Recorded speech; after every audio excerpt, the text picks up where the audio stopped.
Furries are an often misunderstood subculture of the internet. Many people mistakenly think being a furry is a simple binary choice. You either are one or you're not one. Well, what if I told you it's not that simple? What if I told you that your furry ability exists along a scale? Most of us land somewhere between here and here, but you always have the outliers, of course. Over here to the left, I would call these the in denials, and here to the right, that would be the furries.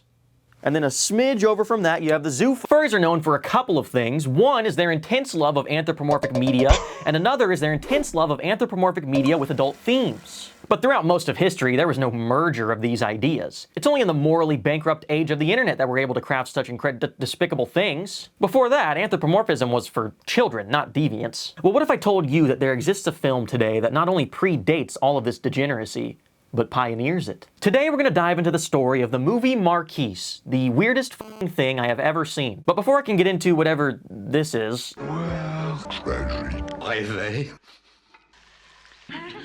I need to give you some context into the director's earlier works. This is Henry Zeno. Zeno? This is Henry. Born to a strict family of Belgian Catholics, he had to beg his mother to allow him to see his first film, Samson and Delilah, directed by Cecil B. DeMille. And after seeing it, he was immediately determined to be a filmmaker. His first one, Anti-Sex Brigade, only had some theatrical screenings and was never actually released on video. Which is fine for us because I don't think I can read the synopsis without getting age restricted. But we can talk about his second film. It's called Take Me, I'm Old Enough? Are we going to be able to talk about any of these? Henry then takes a break from naughty movies and decides to create a mostly autobiographical film about his family called Souvenir of Gibraltar. And it doesn't really do much. So now it's time for Henry to get back to making the kinds of degenerate smut he truly wants to make, right? Wrong. He decides to make a children's television show.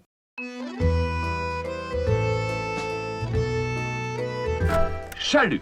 Welcome to Téléchat, the 1983 French children's show featuring... Wait a minute.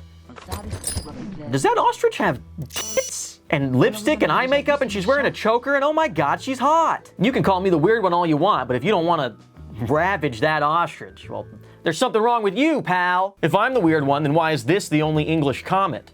God, I that ostrich fine fuck. Now enough objectifying her. She has a name, it's Lola, and this is her cat co-host Groucha. Now it may look like he broke his arm, but actually it was amputated and he just uses the cast for storage and sympathy points, I guess. Together, Groucha and Lola take on the role of news interviewers, but instead of interviewing people, they interview objects with weirdly human faces. These objects range from unsettling to downright horrifying. Albert, toi, gros chat. Do not put that thing anywhere near my ear canal. Not when the cameras are rolling. Seriously, why do all these characters look like they're suffering all of the time? This is an iron. What, is he just fed up with a lifetime of dragging his face across the ground? Why did he have to look like this? There's also these segments with a monkey that tries to perform tasks that are easy for humans but probably difficult for monkeys. Things like brushing your teeth or washing a shirt. And he understandably struggles on these tasks. Pip pip, dors! T'en as mis beaucoup trop, pip pip! Et vous trouvez ça drôle, pip pip? Hey man, stop it. Stop being mean to the monkey, okay? He's trying his best. Stop! I think they realized they were being too aggressive because in season 2, and yes, I watched that far, it switches to a woman's voice that's soft, soothing, and supportive. And I can hear it clear as day thanks to today's sponsor, Raycon. I've used Raycon earbuds for years now. I usually take them with me skateboarding, so they've definitely seen some heavy use. They don't come flying out of my ears. I've landed directly on the case multiple times, and they haven't broke for me. Plus, they're available in a variety of colors. They're half the price of some of the other options out there. The newest version features a 32-hour battery life, and with multi-point connectivity, you can connect up to 2 devices at one time. They also have really great active noise cancellation, so I just pop them in whenever my kids are complaining about having to clean up or do their chores or smoke an entire pack of cigarettes in one sitting. I keep telling them, like, they're menthols. It's not that bad. You don't need to be complaining this much about it. Raycons are already affordable, but at buyraycon.com/3bomb, you can get up to 30% off site-wide for Black Friday. Great earbuds, up to 30% off, plus you're supporting the channel. Get them at buyraycon.com/3bomb. That's basically the format of the show, except for the occasional appearance of a gluon. What the f*** is a gluon? They're like particles that hold things together, or things that hold particles together. I don't know. I'm not a scientist. But they make an appearance in the show in the form of these little metal ball fellas with high-pitched voices. J'ai toujours rêvé de parler à la télé.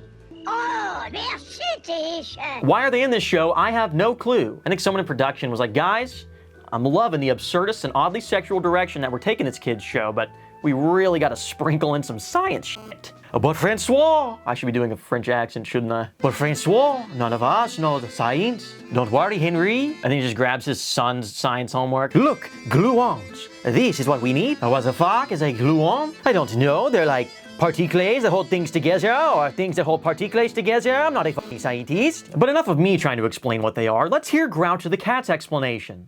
A tiny particle that holds all things together. My body, your body, the chair you're sitting in, the thing that's holding up Lola's dress. Wait, what?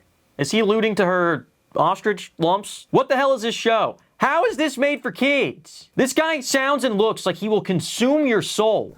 Moins tragique, ce que vous êtes mauvais. And I think the reason for that is because the art direction of the show is handled by Roland Topor. Roland was born to Polish-Jewish parents in 1938, and I don't know if you guys are history buffs or not, but there might not be a more inconvenient time in all of history to be either of those things. His father was eventually taken to a concentration camp where he later escaped and went into hiding in South Paris. While his father was in hiding, the owner and landlady of the family's apartment would try and convince Roland to give up the location of his father, but he always refused. In 1941, the family was tipped off by a neighbor that their building was about to be searched, and they quickly fled to another part of France where they lived fake lives all the way up until the end of the war. In 1946, they were finally able to move back into their old apartment, where they continued to pay rent to the same landlady that tried to get the children to give up the location of their father. Wait, what? That's fucked up! Roland went on to produce art in many forms. His works include illustrations, paintings, music albums, novels, playwrights, and films. Despite practicing many forms of art, the themes he focused on with his art remained mostly the same. What themes are those? Well, his work can be described in his own words as le sang, le merde, et le sexier. Blood, sex, and shit. They took one look at his resume and said, that's our guy, we gotta get him on a children's show, stat. So how many episodes of Telechat are there then? Surely something this strange, created by two even stranger artists that are not known for working within this genre of film and are explicitly known for creating things that should never be seen by children. Surely something like that couldn't have ran for that long. 234. There's 234 episodes. I think people liked it. Like, from what I can find online, most everyone agrees it was disturbing as fuck, but also that as kids, they liked it. I was deep into the research for this video before I even found out that that show existed. I was trying to make a video about Henry's next project. Marquis is a 1989 film that follows the life and events of French writer and political activist Marquis de Sade, who was jailed on numerous occasions for at what the time was considered to be deviant behavior. And he was well known for writing some books that at the time were considered to be morally reprehensible smut not suitable for civilized society. If you can't quite put your finger on why you know that name, put an ism on the end of it. Or maybe an istic. Instead of normal humans, the characters are represented by, you guessed it, anthropomorphic animals. The design of which can be attributed to none other than Roland Topor, the blood and sex guy from Telechat. Except this time he's far more in his element, no longer having to adhere to the confines of children's media. And honestly, he was pretty bad at that anyway.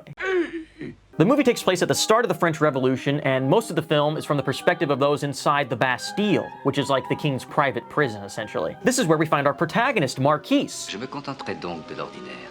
And although he's locked in a cell, he's not alone. He can never be alone, because he always has Colin. Who is Colin? He's a penis. He's Marquis's penis. He's weirdly the most human-looking character in the entire movie. Oh oui. Pour toi, ce serait un jeune enfant. You can watch the uncensored version of this video on my Patreon, or you can just find the movie online. It's not that hard to find. Marquis and Colin spend much of the movie at odds with each other, as man often does. Marquis spends most of his time writing, and Colin often misunderstands these writings and asks for explanations. Aux oubliettes. Je fais ce que je peux. Je suis pas un professionnel. All of the writings in this movie are actual Marquis de Sade writings, and they're usually accompanied by horrifying claymation sequences.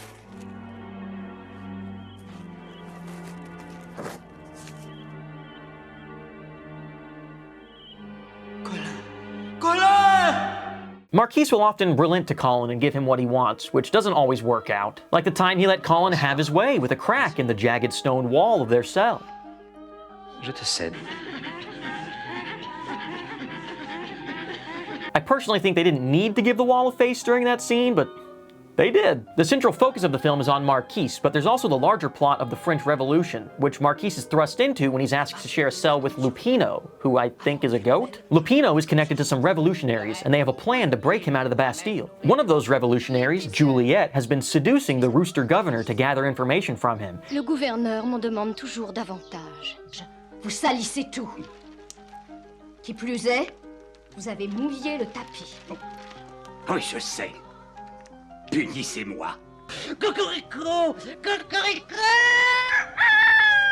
This film features a lot of different animal types, and for the most part, characters will share characteristics with their real-life animal counterparts. For example, Ambert the rat, who's a guard in the Bastille. Most everyone around him treats him like vermin, especially the other guards. He's also madly in love with Marquis, and he repeatedly tries to tempt Marquis with delicious lobster dinners in exchange for a go with Colin. There's the priest as well. He's a camel. He offers confessional services to the prisoners of the Bastille, a service which Marquis always refuses. I did forget to mention, Marquis isn't a big fan of the Catholic faith. He actually wound up imprisoned in the Bastille for the crime of defecating on a crucifix. A merely poetical demonstration, he explains to Colin. Lourde de conséquences.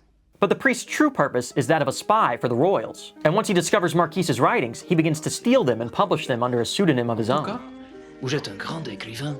Je veux. There's also Justine the cow, who's locked away for being pregnant with the king's unwanted child. She serves as the main love interest to Marquis. Justine the cow is not to be confused with Juliette the cow from earlier, who's the main love interest of Colin, because he needed a love interest too, apparently. Oh, and I can't forget about the pig, who had his legs sawed off by a satanic horde of underground pork dealers.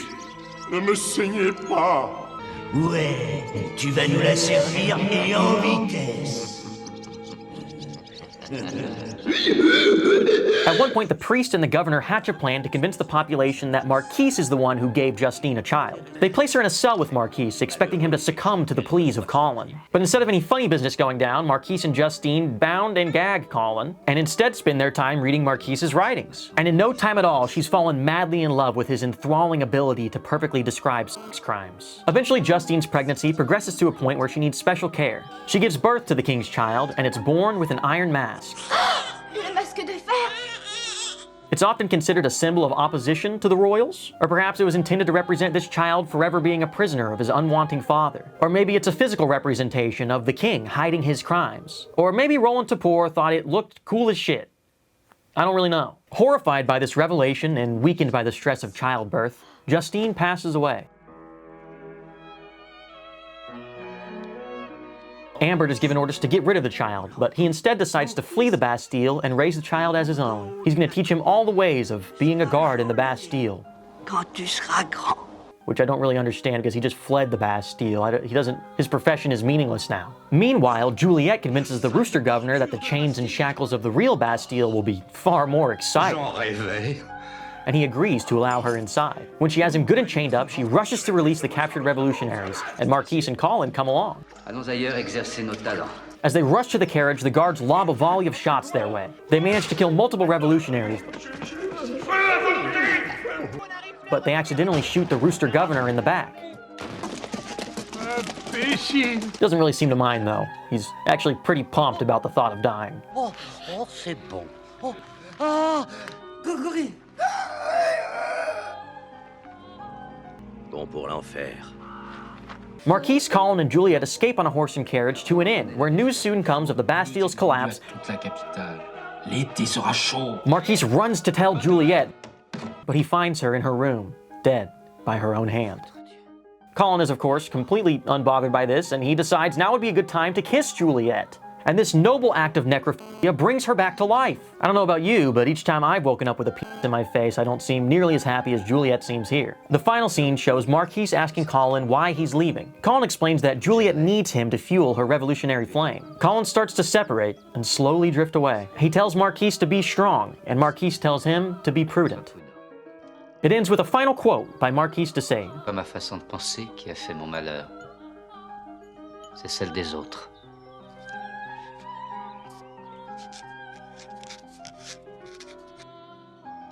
So, what the f was that? I know that quote allows me an opportunity to reflect on human nature and really dig deep to understand the reason for our own personal moral leanings, but all I'm left reflecting on is the scene where he fucks that wall. I could get super analytical and give my thoughts on what I believe to be Henry and Roland's intended takeaway for this film, but I honestly think the main intention was just to make something weird and absurd and shocking, and the animal suits just allowed them to package it in a way that's sanitized enough for a general audience. Personally, I love this film. Not because it's a good film, but I don't know. I can't help but be enthralled by the absurdity of it. I hope you were equally enthralled watching this video. I know some of you made it this far and probably wish you hadn't. Thank you for joining me on this adventure. Please comment if you liked this sort of thing. Big thank you to my Patreons. Please check out my shirts. I design and print them myself. Goodbye!